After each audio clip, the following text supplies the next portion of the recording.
I think it is safe to say that Australia has gone mad.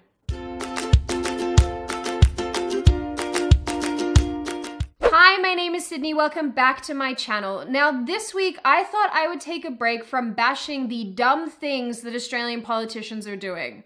But they're making it really hard. However, rather than just picking one issue to go through this week, I thought that we could go through a litany of dumb things. Because you know, Australia is super cringy right now. In fact, let's make this into a drinking game. If you cringe or you want to leave the country, you drink. I'm not gonna do that because I'm already drunk. I'm just kidding, but seriously. All right, so first cab off the rank is same-sex streetlights signal intersectional push for diversity across central Canberra. That don't sit well with my spirit. Oh yes. How could I forget how important same-sex traffic lights are to the functionality of our democracy? Thank you, Canberra. If you're not from Australia or you're Australian and you don't know this for some reason, Canberra is the capital of the country and it is also where Parliament is. So it's kind of like the equivalent of Washington, DC. Not the other kind of Washington, you know, the one that's filled with smelly hippies. 8 new lights have been set up in the inner north suburb of Braddon, featuring both male and female same-sex couples. The lights function like any standard pedestrian signal crossing, but they have marked an important crossroad in Australia's history, coinciding with the first anniversary of the same-sex marriage postal survey results. I'm just kind of sitting here wondering about all those gender non-conforming couples or polyamorous couples or anybody who wants to marry their dog. Where's their representation, you bigots? But the same-sex couple lights are believed to be an Australian first, although similar lights have been set up in Europe. I think it gives further credence to the statement that we are a cool little capital. Yeah, I too like to waste taxpayer money on stupid stuff like this just so that I can make sure that Canberra is a cool little town. Okay. And again, something like this is only in place to accommodate 3% of the population. What about the other 97%? You gonna display hetero couples on traffic lights, or is that going a little bit too far? Anyway, let's look at number 2. Australians to choose from 33 different gender labels for passports and birth certificates under radical new Labour proposal. Wow, only 33? What about the other 45 genders? Just for anyone who doesn't know, again, the Labour Party in Australia is, I guess, the equivalent of the Democrats, even though they're obviously quite different, and it's the major left-wing party in this country. Australians may soon have the option to select from several different gender labels on their official documents under a draft proposed by the Labour opposition. Omnigender, whatever this word is, and demigender are among 33 labels that will be discussed at the party's upcoming national conference and could soon be printed on passports and birth certificates. I genuinely find a lot of this really bizarre because, on a serious note, if we actually approach these sort of ideas from the perspective of the people who've brought in the differences between sex and gender. Gender is like your social expression, the thing that you go out into public with, how you dress, the way that you sort of express yourself, and sex are your chromosomes. So it kind of makes no sense to put whatever gender you are, gender, onto official documentation when apparently you can just change gender at will. It don't make no sense. The other thing I find really funny about all of this is the bulk of these terms have originated on Tumblr. There are literally blogs dedicated to the hundreds of genders that you could possibly have. There are lists of these genders on Tumblr. That's where they started. So basically, if any of this happens, it's the government validating Tumblr. The proposal argues that transgender and intersex people would be able to enjoy equal human rights without discrimination with the additional gender options. The party will also look at promoting options beyond binary male and female. Damn those pesky human rights. It's a shame they're not given to, I don't know, everyone. I think the other key word here is promote. Why are you promoting things other than the binary of male and female? Jesus, I can't with any of this. But honestly, I think the biggest question here is who is pushing this? Which brings us to number 3. Fireworks and entertainment to be removed from Australia Day celebrations to make the event more respectful to Aboriginal people. Well, that's a nice sentiment. Again, for some context, Australia Day to Australians is basically like the equivalent of 4th of July. Everyone gets really proud and nationalistic and a little bit patriotic and gets super drunk while wearing Australian flags. It is really something. You come from a land down under. Australia Day basically over the last number of years has come under fire from self-loathing white people and what I would assume to be quite a small portion of Aboriginal Australians, basically who are calling from the actual day, January 26th, to be moved because it represents genocide. So yeah, they want the day changed. Apparently it's a big deal. Inner West Mayor Darcy Bryan put forward the idea to change January 26 celebrations into a day more about commemoration and shift the community festival aspect to a different day. This seems really complicated. I thought I'd heard it all, but apparently fireworks are disrespectful now.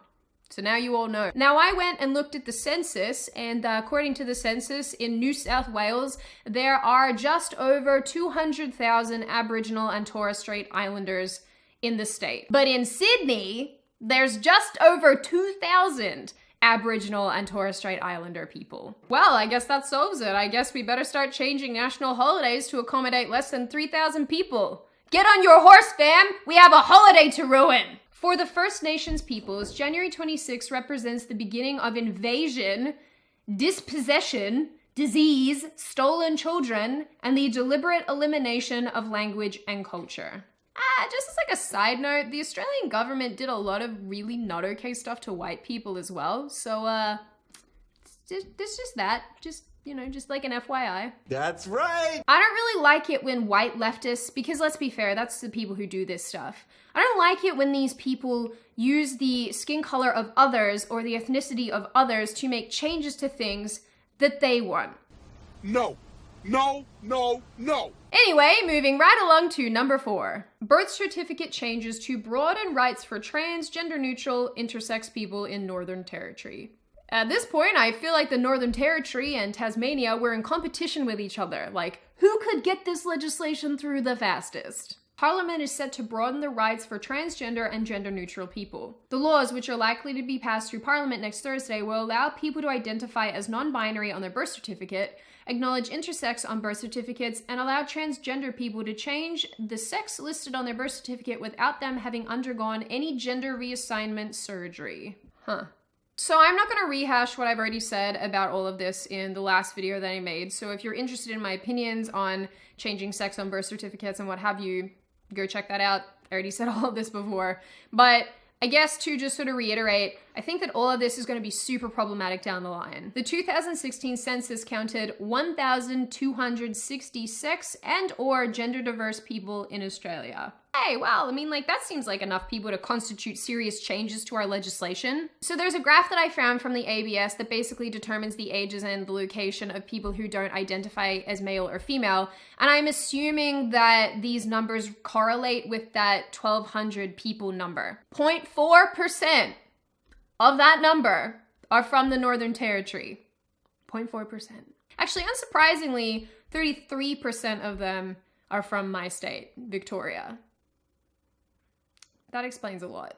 And last but not least, this is my personal favorite. Spat over behavior in the Senate extends into second day. The context I'm going to give you here is that our people in Parliament act like morons 99% of the time. Parliament is descending into farce today, with Australia's politicians accusing each other of hurling personal and sometimes sexist abuse across the Senate chamber.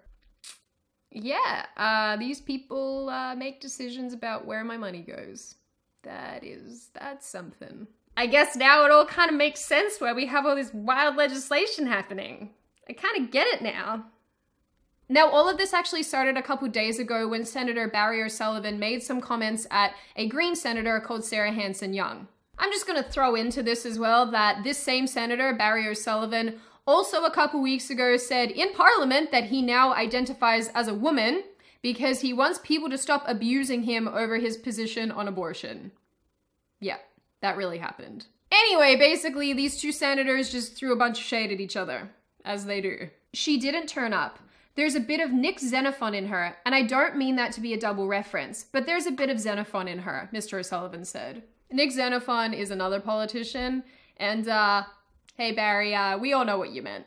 I have sat in this chamber for weeks and weeks, months, and heard the disgusting slurs and attacks coming from a particular group in this place. And I will name you, because you are not fit to be in this chamber, you're not fit to represent your constituents, and you're not fit to call yourselves men. To be fair, this is the same senator who referred to all men as pigs and morons. So yeah, I definitely feel like she is the authority on this issue. Men behave like morons and like pigs. I personally cannot stand Sarah Hanson-Young. I think she's incredibly incompetent, and I hate the fact that she always plays the gender card with everything. Everything comes back to her being a woman and how hard done by she is. She also blocked me on Twitter. So there's that. We are allowing harassment, and we are allowing women to be demeaned in this chamber. Really? Sarah Hanson-Young literally said that these people aren't fit to be men, and yet they're the problem, not her. Men behave like morons and like pigs. Morons and like pigs. In relation to someone like Senator Sarah Hanson-Young, if she commanded any sense of respect, people probably wouldn't treat her like this. In no way, shape, or form am I saying that being sexist towards people is justified, but if she's gonna call other people out for being sexist towards her, she should probably realize she's just as sexist in return. Isn't equality fun? Anyway, guys, I hope this gave you a bit of a laugh, because God knows we need one with all this crap happening around us. And if you're like me and you're from Australia and this stuff really super depresses you, let's just hope that maybe one day we can find a small remote island somewhere and colonize it, and then maybe we can just start all over. So the question is, who do you guys think is worse? The United States and all their crazy people, or Australia and the stupid things that are happening here? As always, if you like the video, hit subscribe and the thumbs up button, because that's kind of cool. If you want to leave a comment, feel free to do so. Just don't be rude about it, and I will see you guys next time. Say bye. Bye.